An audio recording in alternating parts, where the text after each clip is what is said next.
Innal hamdalillah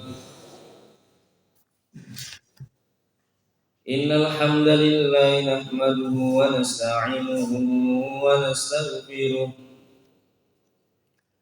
wa na'udzu billahi min shururi anfusina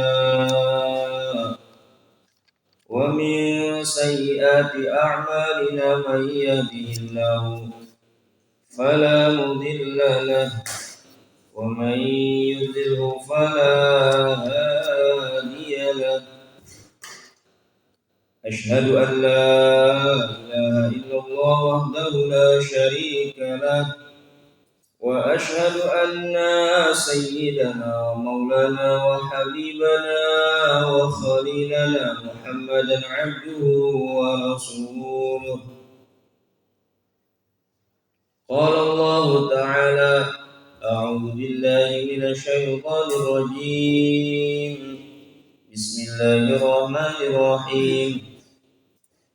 يا أيها الذين آمنوا اتقوا الله وقولوا قولا سديدا يصلح لكم أعمالكم ويغفر لكم ذنوبكم ومن يطع الله ورسوله فقد فاز فوزا عظيما.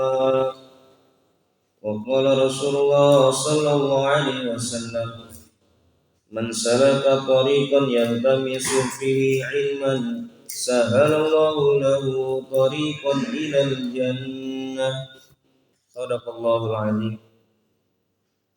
Alhamdulillah, jemaah salat subuh yang dimuliakan oleh Allah Subhanahu wa taala. Bersyukur kita kehadirat Allah Subhanahu wa taala bahwa Allah Subhanahu wa taala bangunkan kita dari mati yang sementara, yaitu tidur.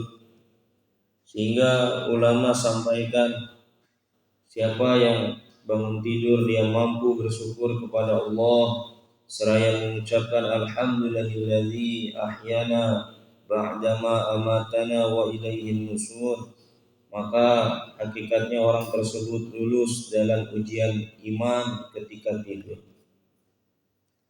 Karena berapa banyak orang saat ini, pagi ini, yang Allah Subhanahu wa taala tidak berikan nikmat itu kepada seorang hamba. Ada yang terlihat seperti terlelap dalam tidurnya, ternyata dia tidak bangun-bangun lagi, nyawanya diambil oleh Allah Subhanahu wa taala. Ada yang masih diberikan kesempatan bernafas tapi tidak diberikan nikmat taat, sehingga dirinya tidak mampu bangun ketika mendengar azan subuh. Karena pahala subuh Allah berikan kepada orang-orang yang diridhoi oleh Allah Subhanahu wa taala. Nabi sabdakan, man shalla bardaini dakhala jannah, barang siapa salat di dua waktu dingin, salah satunya salat subuh, dakhala jannah, maka wajib bagi dirinya masuk surga. Amin. Allahumma. Salawat beserta salam semoga tercurah selalu kepada junjungan kita Nabi besar Nabi Muhammad sallallahu alaihi wasallam, kepada keluarganya, para sahabatnya, tabi'in, tabi'ut tabi'in. Tak lupa juga mudah-mudahan kelak kita di yaumil qiyamah mendapatkan syafaat dari baginda Rasulullah sallallahu alaihi wasallam. Bapak-bapak jemaah salat subuh yang dimuliakan Allah Subhanahu wa taala, pada pagi kali ini, pada jihad pagi hari ini, kita kembali membahas kajian kitab Ta'lim Muta'alim, kitab yang menjelaskan tentang tata cara menuntut ilmu dan adab-adab dalam mencari ilmu. Pada saat saya badal malam Senin, kita sudah ngaji tentang muqaddimahnya, tentang pembukaannya. Maka sekarang kita lanjut ke bab pertama. Bismillahirrahmanirrahim. Faslun, bab mahiyatul ilm, tentang kemuliaan ilmu. Ilmu di sini maksudnya ilmu yang umum, baik ilmu dunia maupun ilmu agama.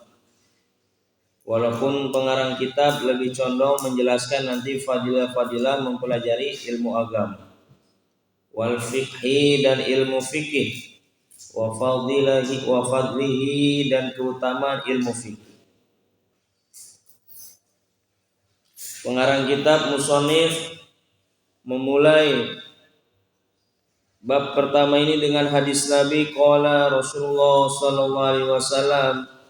Baginda Rasulullah sallallahu alaihi wasallam bersabda, apa kata Nabi? Talabul ilmi, menuntut ilmu, mencari ilmu, fardhatun, hukumnya wajib, ala kulli muslimin wa muslimatin, ke atas laki-laki muslim dan wanita muslim.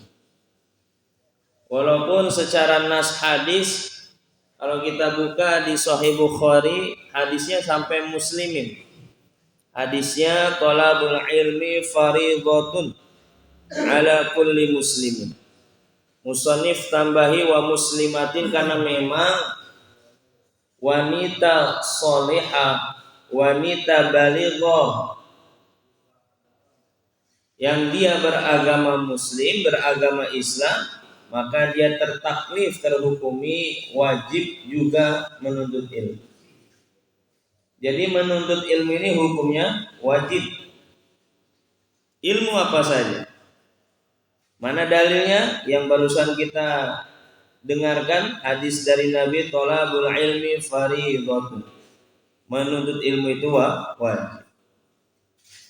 Maka musannif pengarang kitab menjelaskan, i'lam, ketahuilah, bi annahu, sesungguhnya, la yuftaradu ala kulli muslimin wa muslimatin, tidak diharuskan ke atas laki-laki muslim dan wanita muslimah, talabu kulli ilmin, menuntut semua ilmu. Walaupun hadis Nabi mengatakan menuntut ilmu merupakan fardu, tapi tidak semua ilmu dihukumi wajib untuk kita tuntut. Bal, akan tetapi yuftaradu alaihi talabul ilmi al-hal, akan tetapi difardukan kepada diri kita, jatuh kena hukuman fardu kepada diri kita, talabul ilmil hal, menuntut ilmu hal. Apa itu ilmu hal? Ilmu yang mendesak maksud. Bukan hal secara nahwu, karena nanti di dalam bab nahwu itu ada bab hal. Bukan hal secara ilmu tasawuf, karena nanti itu dijelaskan oleh guru kita Ustadz Umar. Maksudnya dalam kitab Ta'lim ilmu hal itu, yaitu ilmu yang mendesak. Maksudnya bagaimana? Contoh, kita kan sehari-hari sholat, maka wajib bagi diri kita menuntut ilmu, mengetahui ilmu tentang tata cara kaifiyah sholat. Ini hukumnya wajib. Jadi bagi kita yang jauh akan melaksanakan ibadah haji, belum kena kewajiban belajar bab haji, atau profesi kita pedagang, maka wajib bagi diri kita sebelum berdagang itu mempelajari dulu ilmu syariat dagang. Juga ulama mengatakan maksudnya ilmu hal itu mempelajari ilmu-ilmu usuluddin, inti-inti dari agama, seperti yang dijelaskan oleh Ustadz Umar tentang tasawuf, tentang ketauhidan. Begitu juga kalau kita orang kaya, maka wajib bagi diri kita tahu mengenai zakat. Jangan yang kita tahu ini hanya zakat fitrah saja. Maka kalau kita merasa banyak simpanan, kita wajib belajar bab zakat. Kalau kita kerja di kantor, maka harus belajar bab muamalah. Bagaimana akad kita kepada atasan, apa ketentuan-ketentuannya dalam syariat fikih.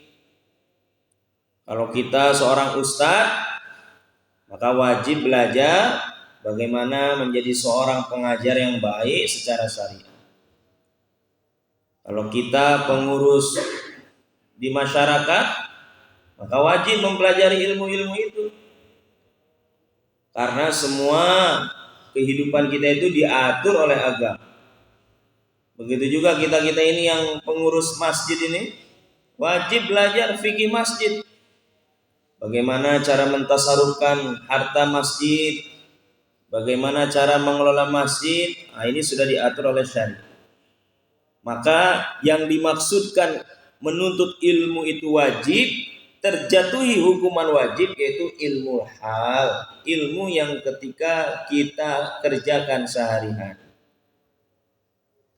Kama yuqalu, sebagaimana dikatakan oleh para alim ulama, afdalul ilmi ilmul hal. Sebaik-baiknya ilmu yaitu ilmul hal. Wa afdalul amal, dan sebaik-baik amal hifdzul hal, menjaga ilmu hal. Maknanya apa? Sebaik-baik amal adalah mengamalkan ilmu hal yang telah kita pelajari. Contoh, kan kita setiap hari sholat, maka wajib hukumnya diri kita belajar tentang sholat. Ada berapa syarat-syarat sholat? Ada berapa syarat-syarat wajib sebelum mengerjakan sholat? Ada berapa rukun-rukun sholat? Ada berapa sunnah-sunnah sholat? Ada berapa perkara-perkara yang membatalkan sholat? Itu kalau kita tidak belajar bab sholat, menerka-nerka sholat orang itu sesuai dengan akal pikiran kita. Kayaknya fulan ini salah ini sholatnya. Tidak pernah menerka-nerka sholat kita salah atau betul. Maka wajib belajar ilmu tentang sholat. Sehingga ketika kita menjadi imam, berusaha agar menjadi imam yang sesuai dengan syariat. Ketika kita menjadi makmum, berusaha menjadi makmum yang sesuai dengan syariat. Kapan-kapan kita jadi imam, berusaha semaksimal mungkin untuk sesuai syariat. Kapan-kapan kita jadi makmum, ketika imam tidak sesuai dengan kaidah syariat, maka kita tidak mempermasalahkan imamnya. Kita yang menyelamatkan sholat diri kita sendiri, seperti yang disyariatkan oleh fikih mufarraqah, memisahkan diri dari ini.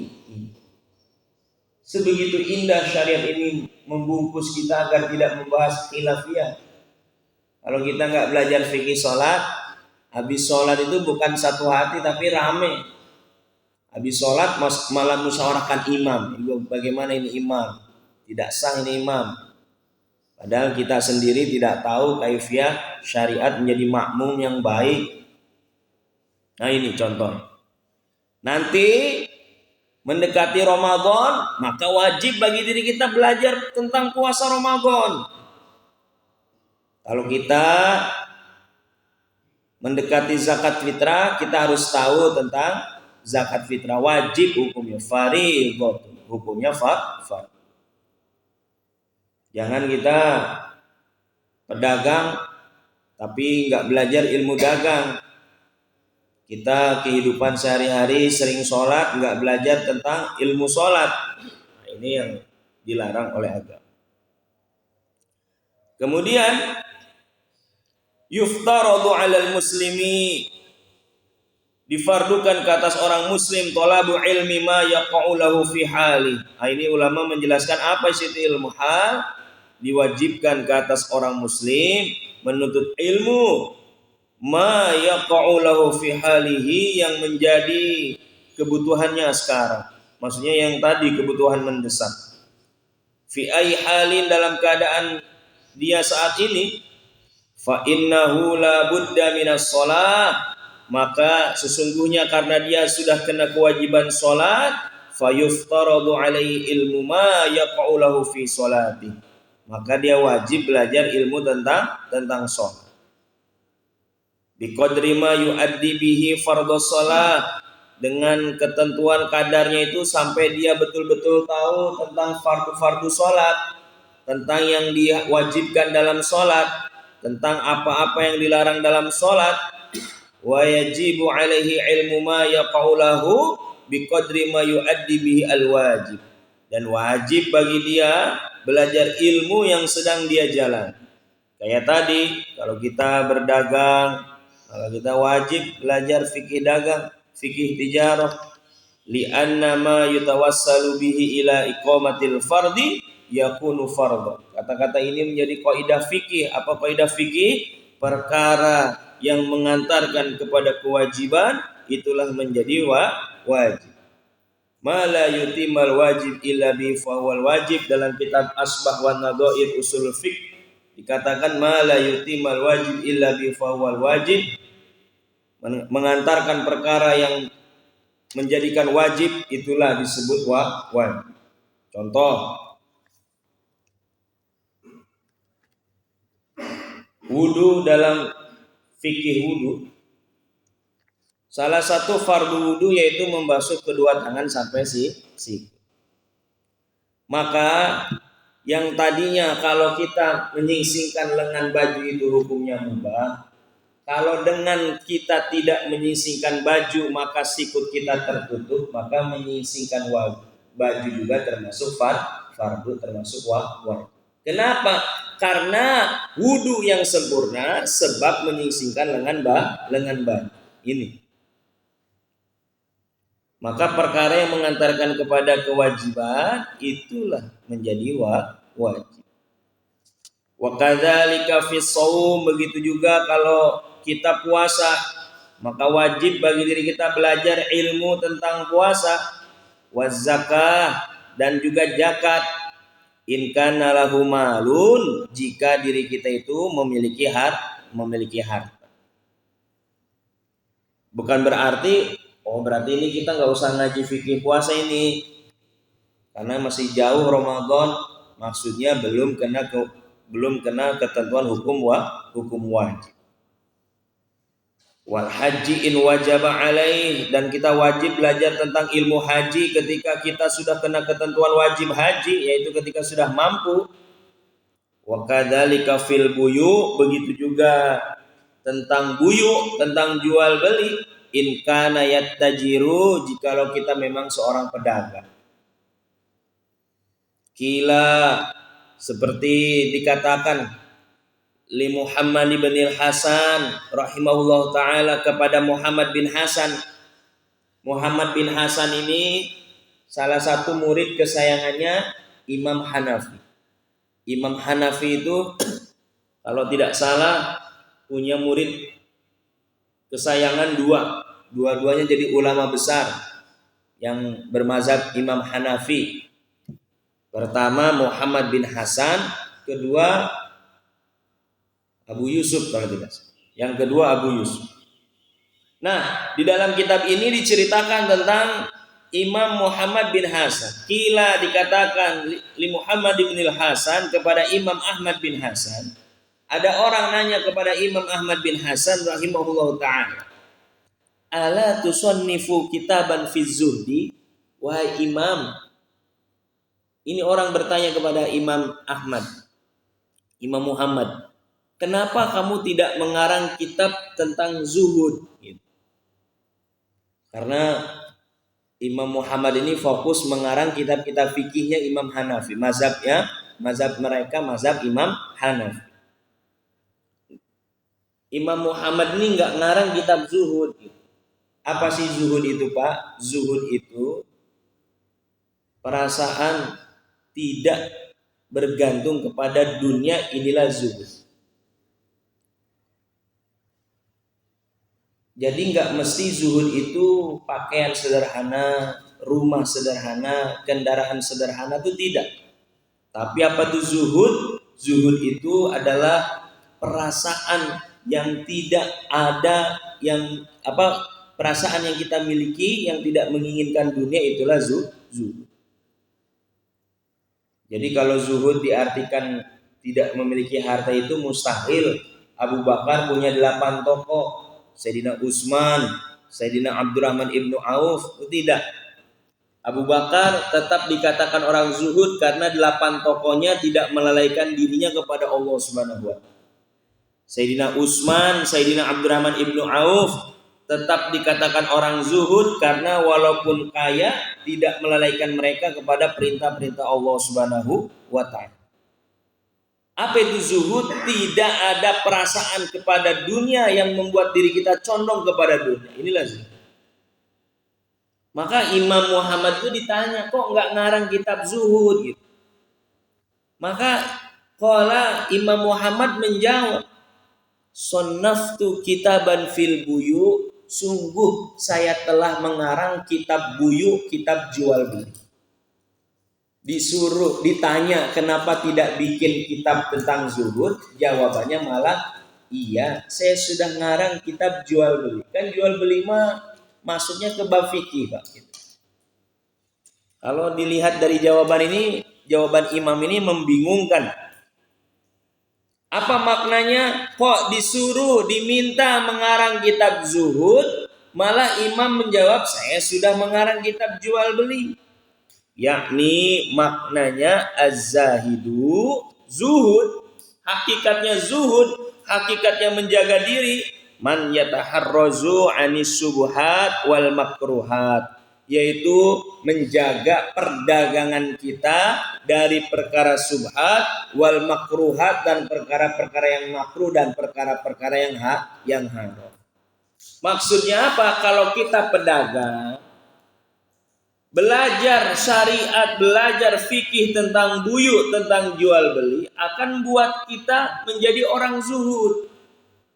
Kenapa? Kalau orang dagang tidak dengan ilmu, yang dia pikirkan hanya keuntungan. Bagaimana beli dengan harga serendah-rendahnya, jual dengan harga setinggi-tingginya. Kan ini tidak menunjukkan sifat zuhud. Kalau dulu sahabat dagang, zuhudnya dapat dalam dagang. Seperti apa? Seperti kalau dia jual dengan harga sekian, berapa tuan? Harganya sekian. Saya ada uang segini, tapi saya lagi butuh itu gandum. Oh enggak apa-apa, ambil gandumnya, uangnya saya sedekahkan kepada engkau. Jadi jual beli mereka menjadi perantara mereka agar terlatih untuk zuhud. Makanya kata Imam Muhammad, saya sudah ngarang kitab tentang buyu, tentang jual beli. Karena orang kalau bisnis tidak ngerti bab buyu, jual beli, maka dia akan timbul dalam perasaannya itu sifat tamak, sifat serakah terhadap perkara dunia, jauh dari kezuhudan. Seperti kan sekarang ini lagi booming-boomingnya ini jual beli kripto. Bagaimana orang-orang tertarik agar mendapatkan keuntungan yang begitu banyak tanpa memikirkan halal atau haramkah, riba atau maslahat. Ini. Makanya Bapak cukup belajar fikih sholat, maka sholat akan mendatangkan sifat zuhud ke dalam diri kita. Kenapa orang setelah sholat malah menyalahkan ibadah orang lain, tidak menyalahkan ibadah dirinya sendiri? Karena tidak belajar ilmu sholat. Kenapa yang tadinya Allah simpan hakikat kesabaran dalam puasa, banyak orang melaksanakan puasa wajib ditambah puasa Senin Kamis, hawa nafsunya makin membesar karena tidak belajar tentang ilmu puasa ini. Maka kalau kita pelajari itu ilmu, zuhud akan kita dapatkan. Zuhud ini bisa bermakna juga menjaga diri. Wa kadzalika yajibu fi sa'iril muamalah. Begitu juga wajib bagi diri kita menghindari perkara subhat dan perkara yang makruh dan perkara yang haram fi sa'iril muamalah, dalam muamalah diri kita, dalam interaksi bisnis kita dengan sesama manusia, wal hirafi, dan dalam pekerjaan diri kita. Wa kullu man istaghala bi syai'in, dan setiap perkara yang membuat kita sibuk, minha yuftaradu alaihi ilmu taharruzi anil harami fihi, maka wajib bagi diri kita mempelajari ilmu tersebut agar diri kita tidak jatuh kepada perkara yang haram. Kita seorang ustadz wajib belajar fikihnya. Jangan dibalik. Jemaah belajar bagaimana jadi ustadz yang baik, ustadz tidak belajar bagaimana jadi ustadz yang baik. Akhirnya di tengah masyarakat terbalik. Jemaah memvonis ustadz-ustadz yang bayarannya mahal itu tidak ikhlas. Ustadz-ustadznya karena tidak mempelajari itu merasa juga bahwa itu merupakan suatu ikhlas. Maka ustadz belajar bagaimana cara menjadi ustadz yang baik, yang sesuai dengan syariat. Santri belajar menjadi santri yang baik, yang sesuai dengan syariat. Imam belajar menjadi imam yang baik, yang sesuai dengan syariat. Makmum pun belajar yang baik sesuai dengan syariat. Ini. Maka pas wisuda itu almarhum Pak Kiai tanya satu-satu alumni, kamu di mana tinggalnya? Di kampung Pak Kiai. Oh ya. Banyak-banyak menghafal doa-doa. Karena Pak Kiai tahu keadaan di kampung itu orang itu sangat butuh dengan doa-doa ustadz, dengan doa-doa ulama.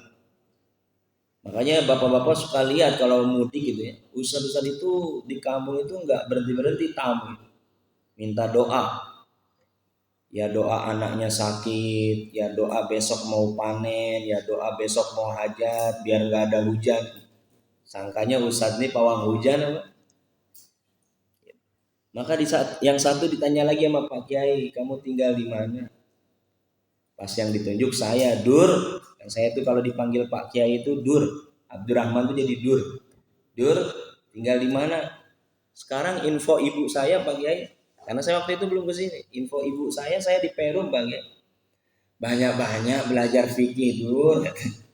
Karena nanti di Perum itu biasanya orang tuh kontra dalam masalah fikih. Pak Kiai mengajarkan anak-anaknya itu kalau pulang jadi ustadz bagaimana betul-betul bisa mengayomi jemaah. Tidak menyalahkan jemaah, tidak membenturkan antara satu fikih jemaah dengan fikih jemaah yang lainnya.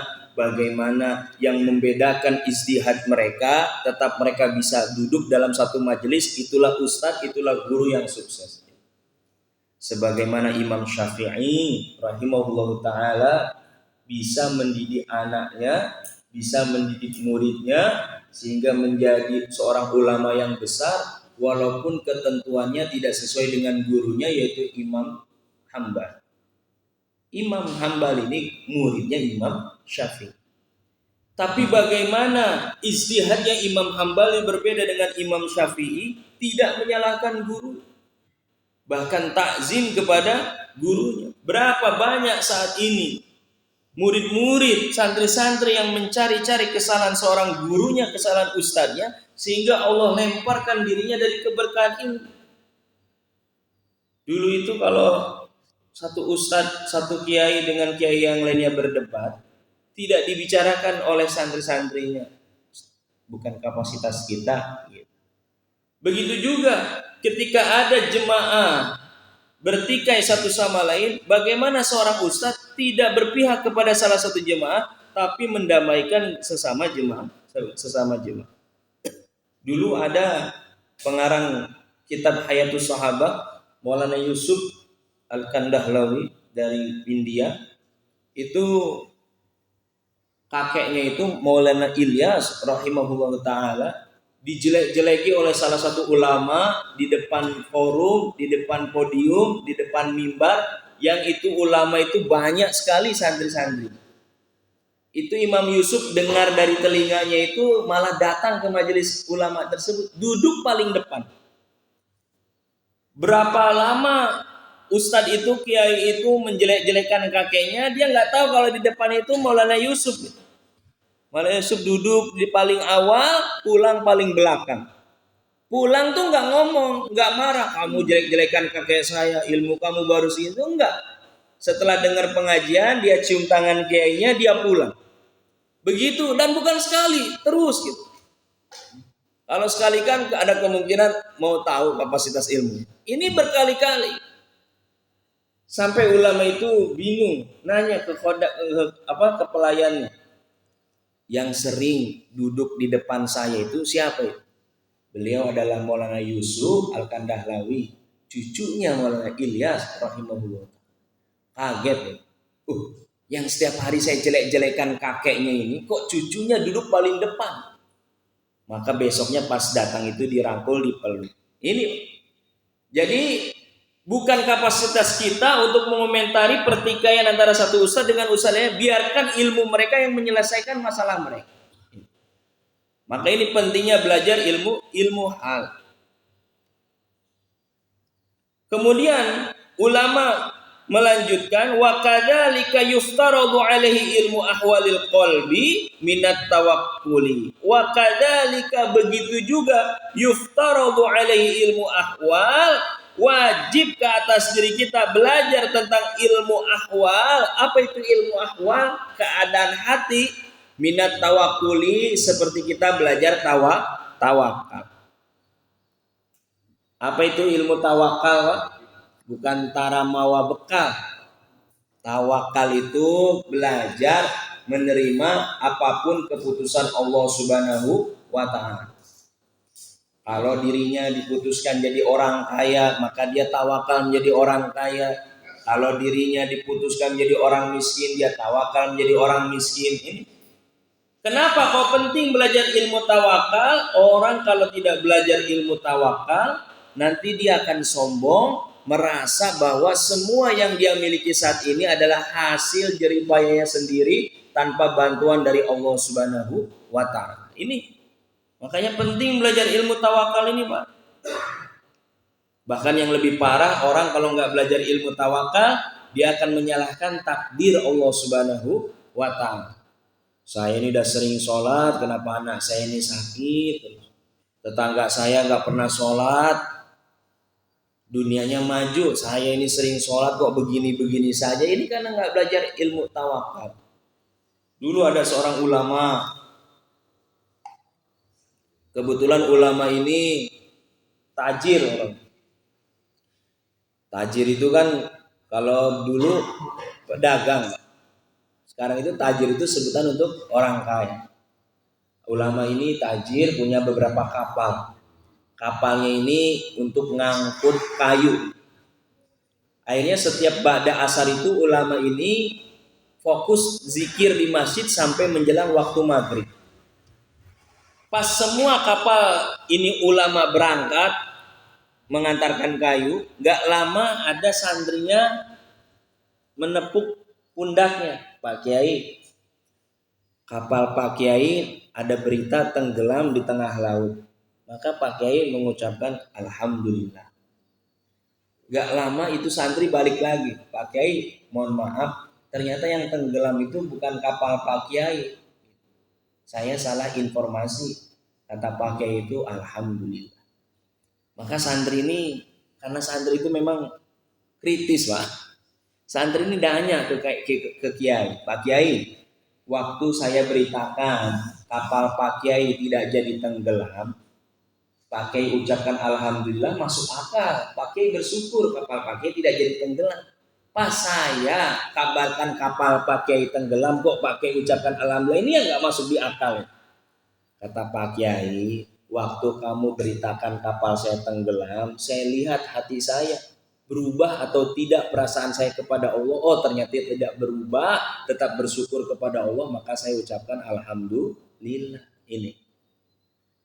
Maka kita belajar ilmu tawakal itu agar selalu merasa bahwa pemberian Allah kepada diri kita itu pemberian yang terbaik.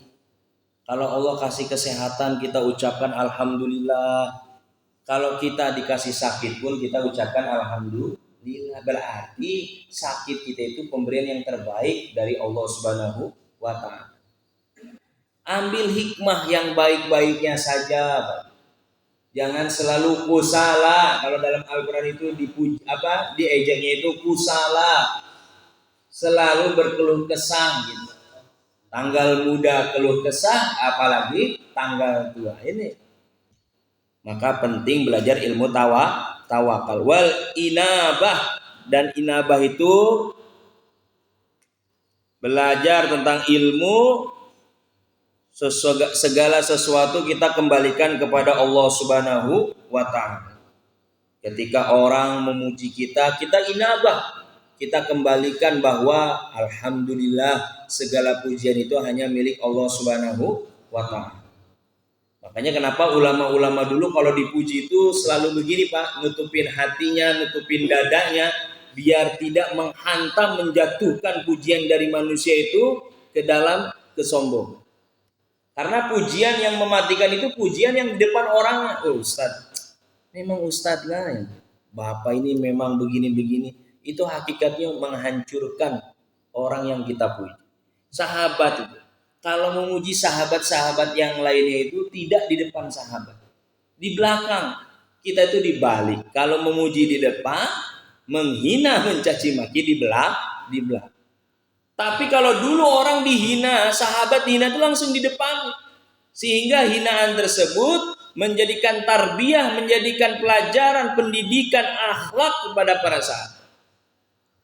Abu Bakar itu menjadi orang sabar tuh nggak ujug-ujug tring.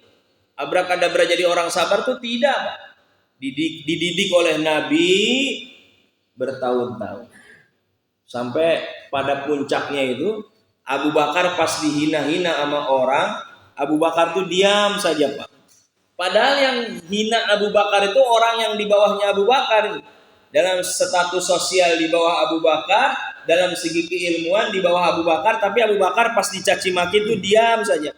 Nabi itu dari jarak jauh itu lihat Abu Bakar tuh senyum-senyum gitu.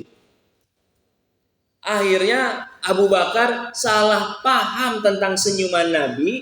Akhirnya Abu Bakar balas cacian makian orang yang menghinanya. Nabi pergi Pak. Akhirnya Abu Bakar bingung.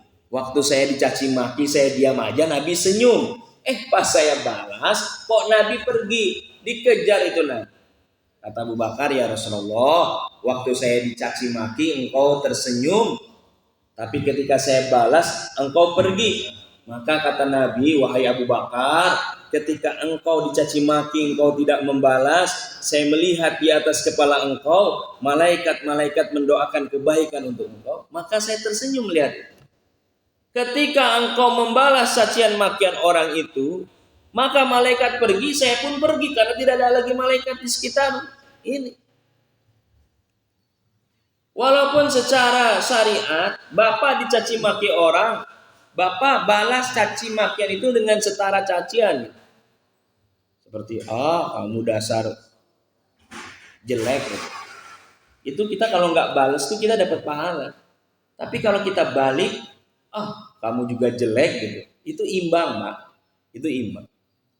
Sebagaimana kata-kata ulama, at-takabur lil mutakabir sodako. Ini bukan hadis, ini kata-kata ulama. At-takabur lil mutakabir sodako. Sombong di hadapan orang sombong itu adalah sedekah gitu.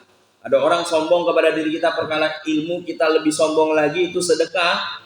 Tapi kalau kita belajar ilmu al-inabah, maka kita udah biarkan saja.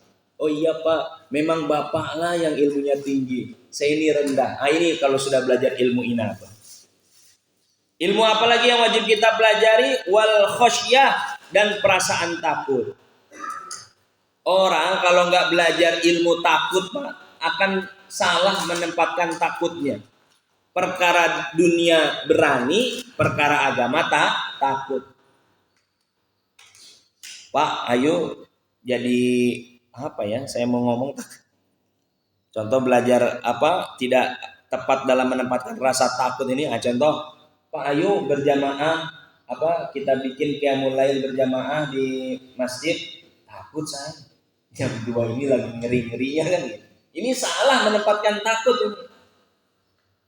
Ayo Bapak belajar bisa jadi muazin, takut saya.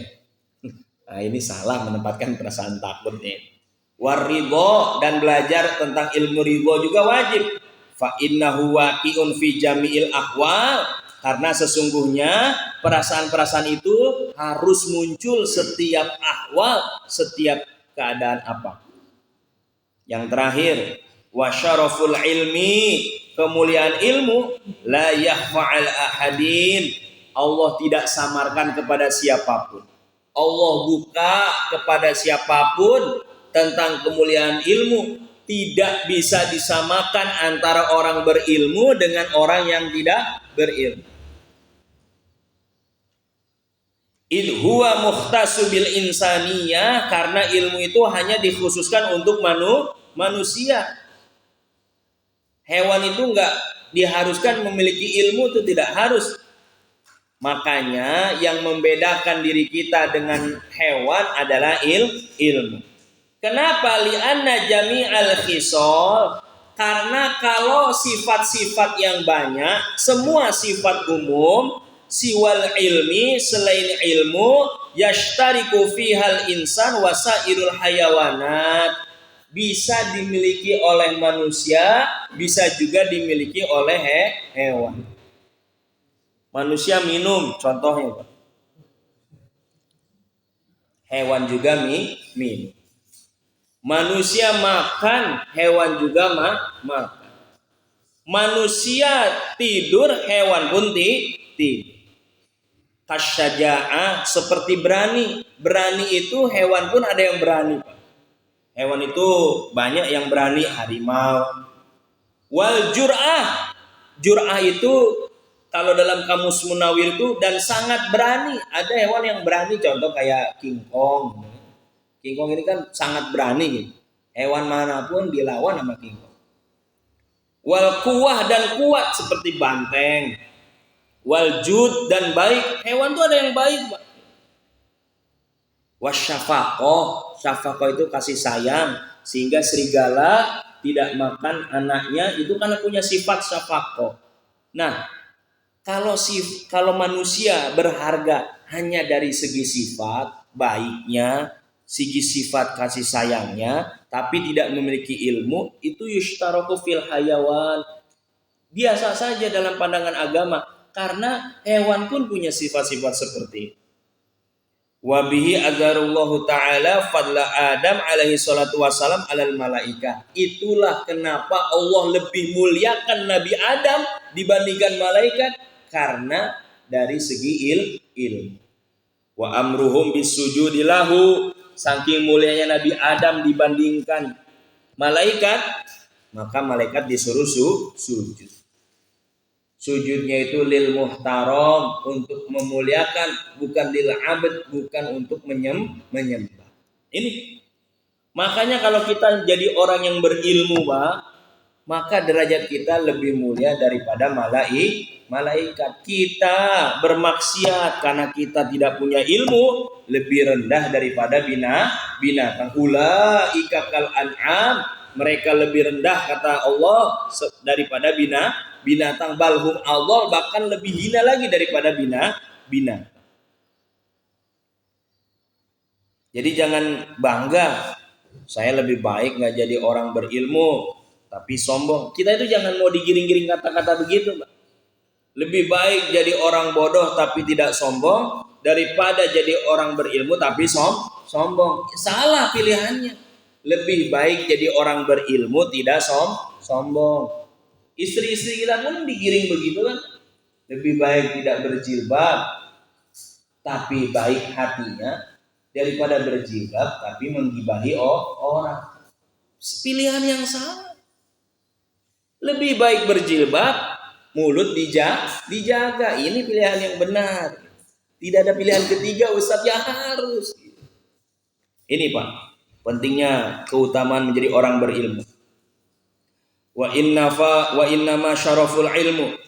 Wa innama syarufa. Ini dibacanya syarufa. Wa innama syaraful ilmu. Karena sesungguhnya kemuliaan ilmu likaunihi wasilatan ila taqwa.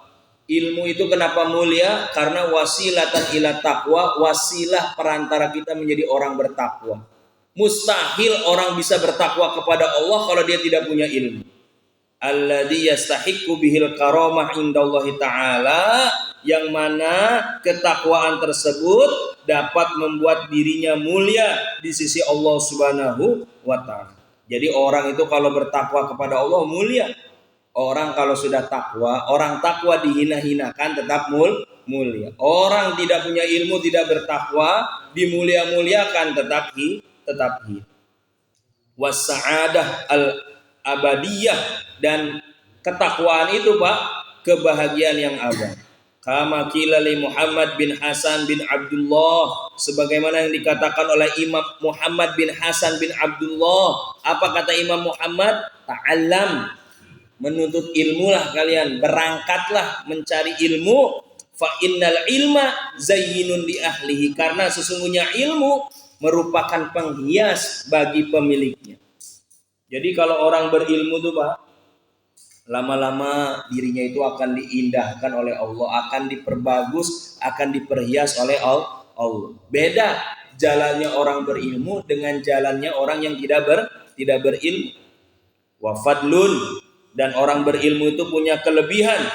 Wa unwanun likullil mahamid, dan merupakan pertanda bagi setiap perkara yang terpuji. Wakun, kata ulama, kata Imam Muhammad, wakun, dan jadilah mustafidan, setiap harinya kamu kulla yaumi ziyadah, bertambahnya ilmu. Jadi target kita itu setiap hari itu ada ilmu baru yang kita miliki, yang kita dapatkan. Makanya itu penting. Taklim itu bukan hanya malam Senin, tapi setiap hari taklim. Alhamdulillah di kita setiap hari taklimnya itu pada subuh ada Riyadhus Shalihin. Begitu juga di rumah kita, usahakan Pak, setiap hari itu ada taklim. Bapak beli kitab kayak Masjid At-Taubah nih, Riyadhus Shalihin, beli jilid satunya dulu aja. Habis itu taruh, musyawarah sama istri sama anak. Bu, nah, boleh nonton TV kapan saja, tapi Bapak cuma minta sedikit waktu pada maghrib 5 menit. Jangan kayak Ustaz tausiah sejam. Nanti anak sama istri akan bosan. Karena apa? Targetnya dalam amal agama itu istiqomah. Baca satu kitab tentang apa? Tentang hadis. Nanti setelah selesai tutup. Udah, anak mau nonton lagi silakan, anak mau makan lagi silakan. Teman saya ngajar di Sukabumi, Pak. Cerita keuntungan kita buat taklim di rumah tuh, baca kitab di rumah tuh, ngajarin anak istri tentang keutamaan berilmu. Itu suami beli kitab Riyadhus Shalihin dari toko. Kebetulan beliau ini agnia, orang kaya. Namanya orang kaya, yuk kita baca dengarkan Bapak mau taklim.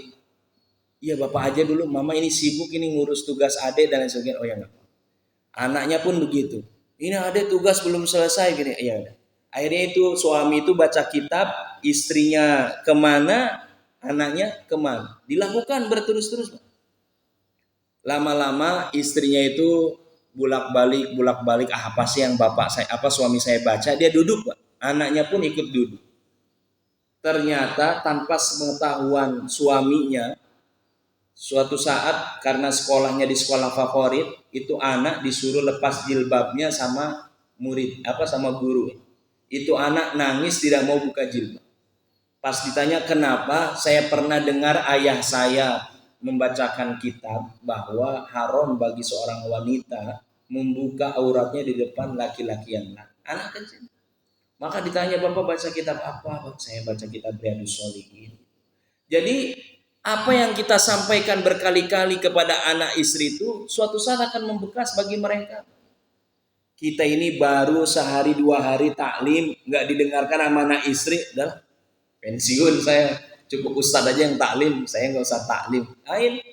Berapa banyak orang sudah dekat dengan rahmat Allah, dirinya sendiri yang menjatuhkan dari rahmat Allah.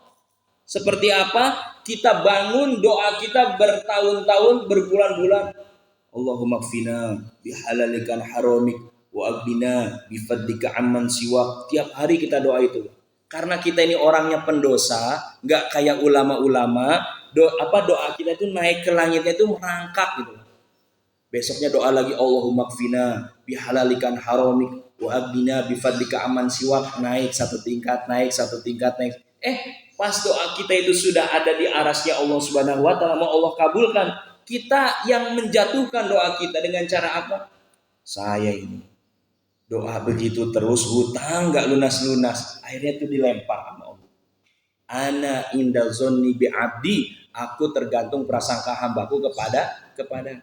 Jadi jangan mematahkan doa kita, amalan istiqomah kita hanya karena perkara itu belum dikabulkan oleh Allah Subhanahu wa taala.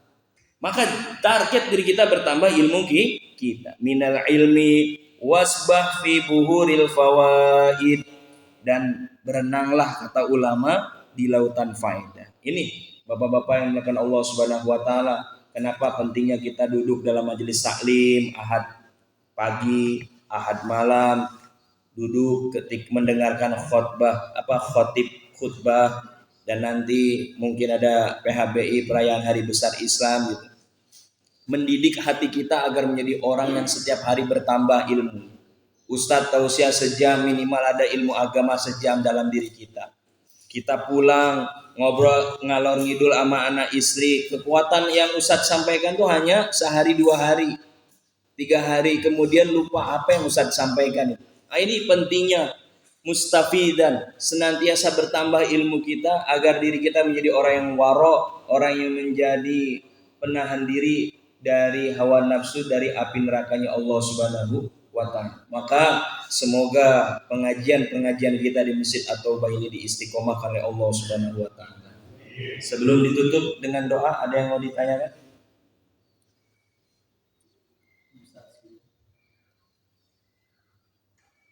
Sekarang